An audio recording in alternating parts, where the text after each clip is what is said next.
El brillo mortecino de un viejo candelabro de plata reflejó un destello final sobre el suelo de terracota del salón de la hacienda, el eco del silencio, en las áridas tierras de Jalisco. El silencio opresivo que doña Carmelita cultivaba con mano de hierro fue rasgado por el sonido agudo y seco de un diminuto medallón de oro al golpear el piso, un sonido que resonó más fuerte que cualquier disparo en la quietud de la mañana. Todos los presentes, vestidos con el formalismo sofocante que exigía la matriarca, voltearon con horror hacia el umbral, donde una figura menuda, la niña Isadora, se desplomaba. Estaba cubierta de polvo, barro y una sangre oscura que se escurría lentamente, pero sus ojos, enormes y fijos, no miraban a nadie en particular. Su boca, que se había negado a pronunciar una palabra durante años en esa casa de secretos, se abrió por última vez. Lo que salió de ella no fue un gemido de dolor, sino una sola palabra, poderosa y rota, que desafió a la muerte y a la tiranía. ¡Mentira! Aquel grito de Isadora, de apenas 8 años, fue la explosión de una verdad reprimida, el último acto de una voluntad férrea contra el miedo que había consumido a la familia Reyes por generaciones. Justo cuando el abogado, visiblemente nervioso, se disponía a leer el testamento amañado que consolidaría el poder de doña Carmelita, el cuerpo de la niña se rindió al suelo, un sacrificio final que era, a la vez, una acusación. Su pequeño puño se abrió, y el pergamino diminuto que había estado guardando, la prueba irrefutable de la traición y avaricia de su abuela, rodó hasta detenerse junto al pie del abogado. En ese instante fugaz, el aire se llenó de la pregunta silente. ¿Qué oscuro secreto había obligado a esa niña, que había elegido la invisibilidad como refugio, a encontrar su voz solo en el momento de su propia caída? La matriarca, cuyo rostro se desfiguró por una mezcla de rabia y pánico, comprendió que el silencio de la hacienda había terminado, y con él su reinado de engaño. Isadora no era muda, pero eligió el silencio como su única armadura en la hacienda El Eco del Silencio, un lugar donde la fachada de grandeza colonial se había desmoronado, revelando una prisión de secretos y un clima emocional árido, tan seco como las tierras de Jalisco que la rodeaban. A sus 8 años, había aprendido que cada palabra sincera era una debilidad que doña Carmelita, su abuela, utilizaría para castigar o manipular. Se movía por los pasillos con la ligereza de una sombra, observando el mundo a través de sus grandes ojos, que eran un archivo mudo de la hipocresía familiar. Su existencia era la de un espectro en su propia casa, una niña invisible que registraba cada mentira, cada gesto de crueldad de su abuela, una mujer cuya tiranía estaba hábilmente disfrazada de tradición y honor de familia, lo que la hacía aún más peligrosa.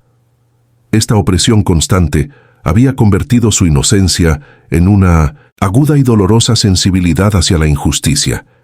El trauma central de Isadora no era su propio silencio, sino el fracaso de los adultos a su alrededor, una familia entera paralizada por el miedo a doña Carmelita, que gobernaba con una mezcla de crueldad velada y manipulación económica. La matriarca utilizaba la debilidad de cada miembro para mantenerlos bajo control, asegurándose de que su estatus social y su poder sobre la hacienda, aunque en declive, no se vieran amenazados. Isadora había visto a su padre y a sus tíos asentir a las mentiras más obvias de Carmelita, sacrificando su dignidad y la verdad a cambio de una paz superficial y la promesa de una herencia que nunca llegaba. Esta constante cesión a la maldad había erosionado su fe en la justicia y en la palabra hablada, llevándola a refugiarse en su mundo interior, donde los gritos de su alma solo eran audibles para sí misma, forjando un lazo inquebrantable con el único adulto que no se había rendido. Ese adulto era su abuelo Ricardo, el antiguo patriarca, cuya bondad y espíritu fuerte habían sido doblegados por la enfermedad y la crueldad sutil de su propia hija, doña Carmelita.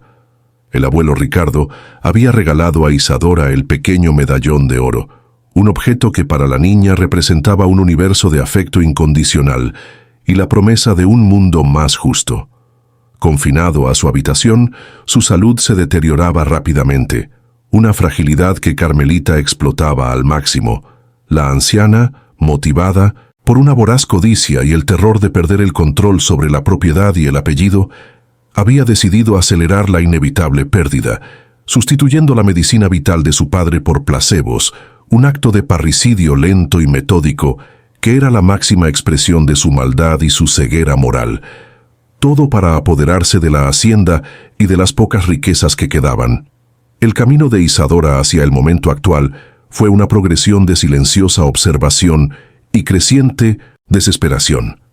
La niña había desarrollado una rutina de visitas secretas al estudio de su abuelo, un santuario prohibido que ahora solo contenía el olor a tabaco añejo y pergamino.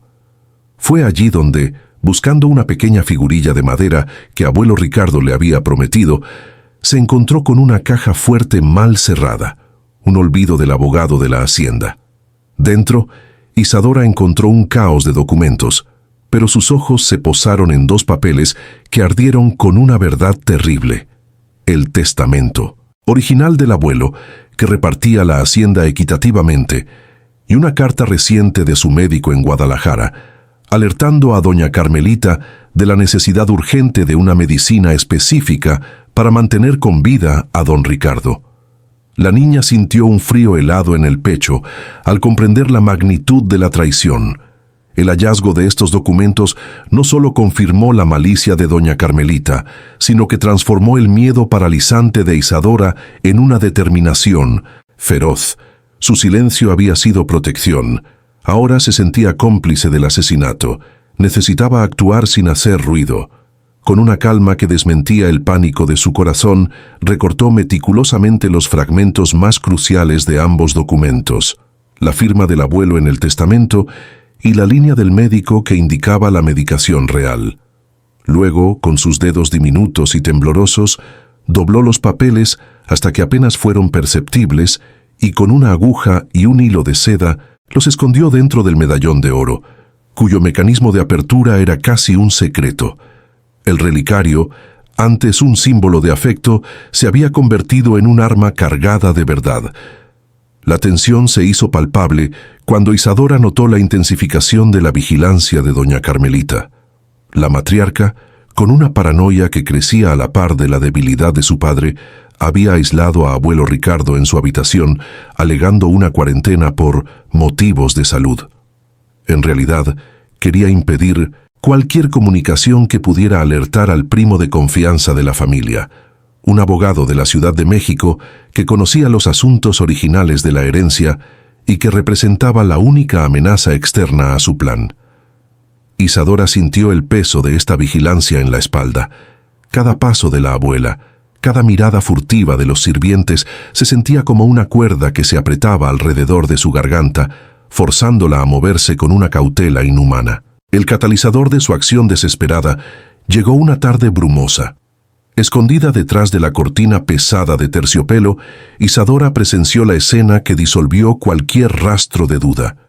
Doña Carmelita le entregó a la enfermera de abuelo Ricardo una botella de medicamento de aspecto idéntico, pero con una instrucción susurrada y escalofriante: cambiarla por la real y olvidar la dosis de la noche, diciendo que el doctor lo había sugerido. La frialdad con que Carmelita pronunció estas palabras, sin un solo atisbo de remordimiento, fue la señal que Isadora necesitaba. El silencio, comprendió la niña, ya no era una opción. Era un acto de cobardía, una aceptación de la muerte de su abuelo. Su alma gritó, aunque su boca permaneciera sellada, y el compromiso con la verdad se hizo absoluto. El peso de la decisión le cayó encima como una losa de mármol. Isadora, sintiéndose la única guardiana de la moralidad en esa casa podrida, supo que el tiempo se había agotado. Debía llevar el medallón, ahora el vehículo de la justicia, a ese primo de la Ciudad de México, el único que podía desenmascarar la farsa.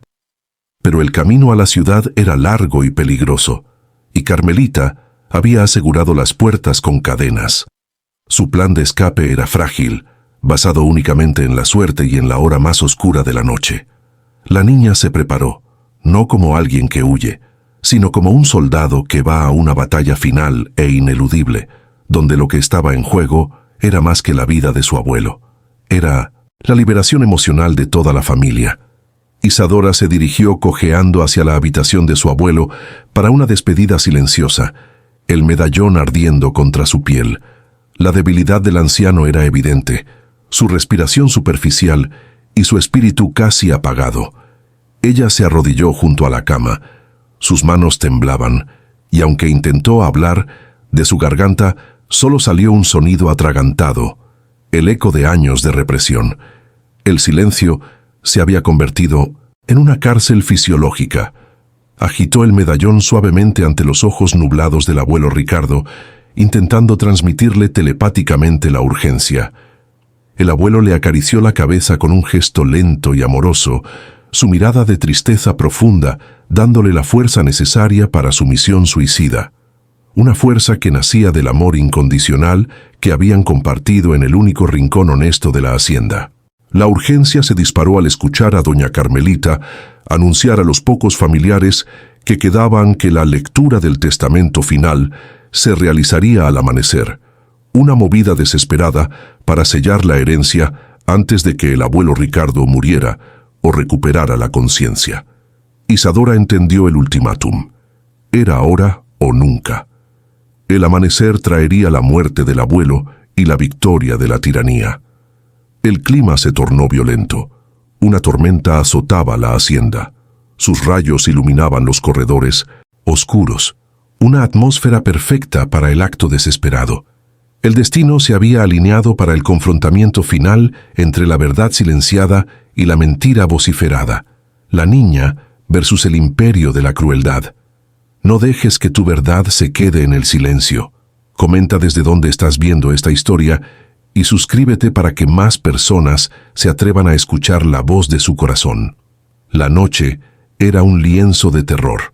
La tormenta rugía sobre el techo de tejas de la hacienda. El viento azotaba los viejos ventanales y los relámpagos iluminaban el pánico silencioso de Isadora. Escabulléndose por la cocina y los establos, la niña sentía la respiración helada del miedo en la nuca, pero la imagen de su abuelo Ricardo, frágil y abandonado, le inyectaba una furia helada. Su objetivo era el portón trasero, el más alejado de la casa principal, que daba al camino de tierra hacia el pueblo más cercano, donde un telegrafista de confianza podría enviar el documento al primo en la Ciudad de México. Cada paso era una victoria ganada al silencio y a la parálisis.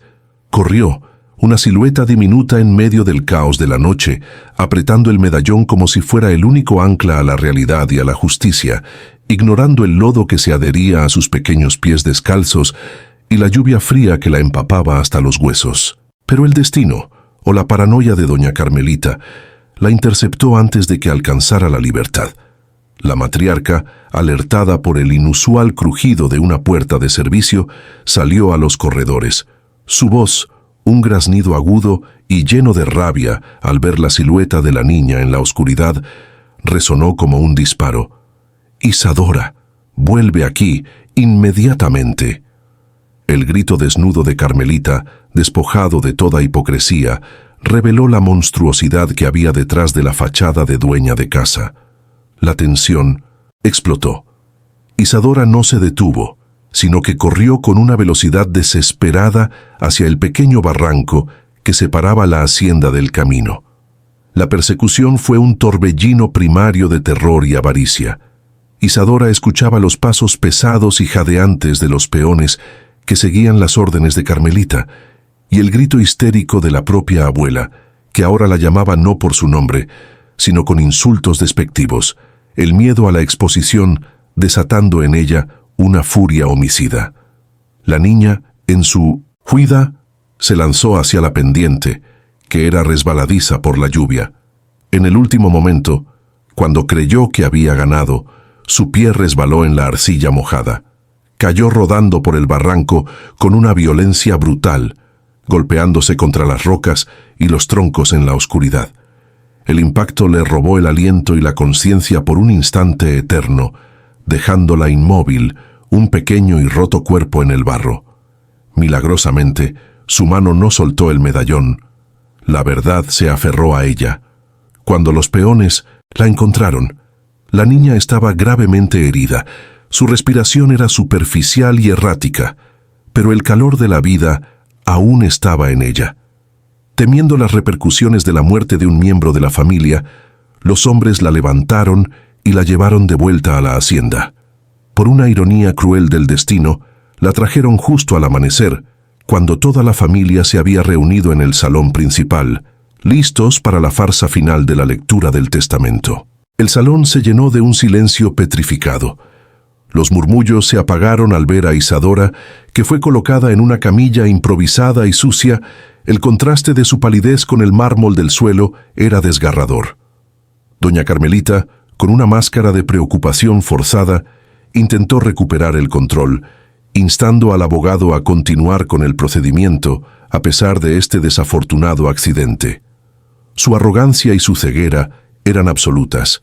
Creyó que la niña había sido silenciada de forma permanente, pero la humillación pública que estaba a punto de enfrentar iba más allá de su capacidad de anticipación. El abogado tosió y comenzó a leer las palabras del testamento fraudulento. Las frases resonaban con falsedad en el salón. El momento de ruptura había llegado. Isadora, agonizante, encontró una reserva de fuerza que solo puede provenir de un alma pura que lucha por la justicia. En un último acto de absoluta voluntad, que le costó cada gramo de su ser, levantó su cuerpo un poco de la camilla. Sus ojos se fijaron en el abogado y sintió cómo su garganta, liberada por el terror y la desesperación, se abría. Su grito no fue un sonido de miedo o dolor, fue un rugido de la verdad, concentrado en una sola palabra: mentira. La palabra resonó por el salón, rompiendo el hechizo de la tiranía y el silencio cómplice. El impacto fue físico. Algunos familiares se levantaron de sus asientos, y con ese último aliento, Isadora tiró el medallón. Cayó a los pies del abogado que, aturdido, lo recogió y por instinto lo abrió. El pequeño pergamino, empapado de la lluvia y la sangre de la niña, fue desplegado con manos temblorosas. Al ver las anotaciones médicas y la firma del abuelo Ricardo en el testamento original, la verdad se reveló con una fuerza innegable. El clímax no fue solo el grito de Isadora, sino la revelación tangible de la maldad de Carmelita. El silencio que siguió no fue de opresión, sino de shock colectivo, el momento en que la familia vio a la niña, la más débil, ofrecer su vida para desenmascarar a la mujer más poderosa y perversa de la casa. La prueba era contundente. El abogado, sin más remedio que la honestidad, leyó en voz alta los fragmentos que Isadora había escondido. El testamento original de abuelo Ricardo, que desmentía la lectura fraudulenta, y la nota médica que confirmaba la negligencia deliberada de doña Carmelita. El hechizo de miedo que había paralizado a la familia por décadas se rompió con el sonido del grito de la niña. El hermano mayor de Isadora, con la cara bañada en lágrimas y una vergüenza insoportable, fue el primero en reaccionar, no para lamentarse, sino para actuar. Exigió que se llamara a las autoridades de San Juan de los Lagos para denunciar la traición de la matriarca, y al mismo tiempo que se movilizara un médico de urgencia para el abuelo Ricardo. La fachada de Carmelita se derrumbó, su arrogancia se transformó en un silencio de pánico, y sin más poder, solo le quedó el terror de la exposición total. La verdad, aunque costó la vida de la mensajera, había echado por tierra el imperio de la mentira. Aunque Isadora no sobrevivió a las heridas que sufrió en la caída, su sacrificio final, su muerte no fue estéril. El abuelo Ricardo fue rescatado a tiempo y trasladado a un sanatorio en Guadalajara, donde se recuperó lentamente, liberado de la opresión y el veneno de su hija. Doña Carmelita fue llevada ante la justicia, su estatus y su orgullo se hicieron trizas. El eco del silencio fue purgado de su tiranía. La familia, antes pasiva y cómplice, encontró la valentía que no había poseído en vida, una transformación moral inspirada por la niña que eligió la verdad sobre su propia existencia. Ya no eran las víctimas silenciosas de una matriarca cruel, sino los guardianes de la memoria de la única que se había atrevido a hablar. Los meses pasaron y la hacienda comenzó un lento pero visible proceso de curación. El silencio que ahora reinaba en sus pasillos no era el opresivo de antes, sino uno de respeto y memoria. La figura de Isadora, la niña invisible, se convirtió en el faro moral de la familia Reyes, el símbolo de que la valentía puede venir del lugar más inesperado. Su medallón, ahora limpio y pulido, fue colocado en la mesita de noche del abuelo Ricardo, que regresó a la hacienda con un nuevo espíritu, viviendo el resto de sus días en el viejo pomar que tanto amaba, un refugio que su nieta había defendido con su último aliento. El abuelo, al acariciar el metal frío, entendía el precio de la libertad. El anciano, sentado bajo la sombra de un mango, miró el cielo despejado de Jalisco, apretando el pequeño relicario en su mano. Una lágrima silenciosa rodó por su mejilla, no de dolor, sino de profunda reflexión sobre la lección que su nieta le había legado. Finalmente susurró, su voz fuerte: «De nuevo, aún hay tiempo para consolar lo que el silencio destruyó». Isadora les había enseñado que la verdad, incluso en un susurro, es el único poder que puede derribar muros de mentiras y liberar al alma. La hacienda había sido restaurada, no por herencia, sino por un acto de amor y coraje, una prueba de que usted no es lo que hizo, sino lo que todavía puede hacer. Su historia se convirtió en un recordatorio eterno de que la voz más pequeña, cuando es honesta, puede ser la más fuerte. Sé parte de este viaje. Suscríbete al canal para no perderte las próximas historias que te harán pensar y sentir.